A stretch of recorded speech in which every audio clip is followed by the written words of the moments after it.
video is going to be about line, types of line, and when to use them. Okay, we're going to start off with braid. This is Stren-Sonic braid. It's really good braid. I also use Suffix. That's really good too. Okay, you're wanting to use braid when you're fishing frogs around heavy cover, you know, flipping, punching. You can use it on spinning rods, on your docks and stuff, when you want a little heavier cover but you still want to throw light baits. And then fluorocarbon, this is a really good line. You can throw it with top waters, but it sinks. So, I mean, if you want your top water to ride a little lower, you can throw fluorocarbon. It doesn't sink too bad, but it will affect your top water.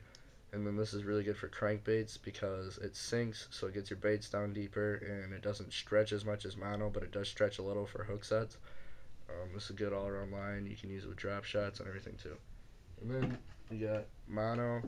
Um, you mainly throw this on spinning rods because it sucks on bait casters. You can use this for if you want to use it on bait caster. I would say top water because it floats. It provides stretch, so when fish hit the top water, it doesn't break your line or anything. But other than that, it's pretty much garbage. Then this is copolymer.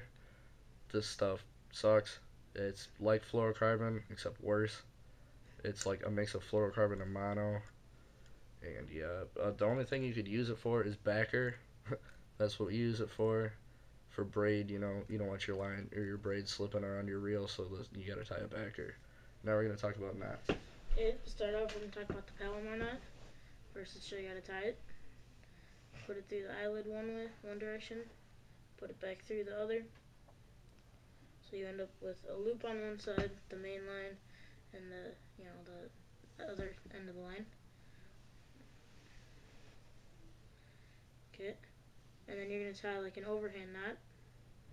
Then end up here, put it through the loop, or like the hole, and then stop there. So you have like a hole there, the loop and all that.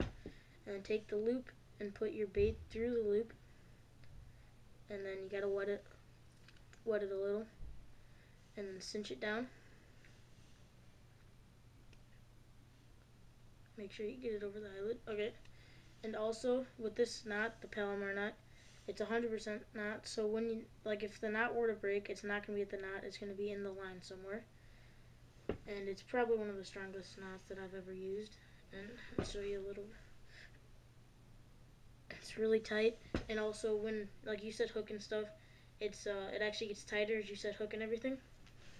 And the next knot we're gonna show you is the blood knot, which is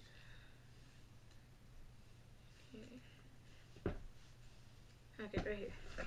Here's the blood knot. It's a knot tying like leaders and stuff together. It's thin, so it goes through your guides and your reel easy. It goes smooth, so it's not gonna mess up, bump into your guides, get all funky and everything. And you try to match the lines even together. These obviously aren't, just kind of to show you. The lighter line is normally going to be your backer. The heavier line is going to be like your main line. You can also use this knot when tying leaders and stuff. So, like say on your spinning rod, you put braid. You can use this to tie a fluorocarbon leader. So the fish are finicky. It's not going to spook them. And that's basically our show today. So thanks. Comment, rate, subscribe.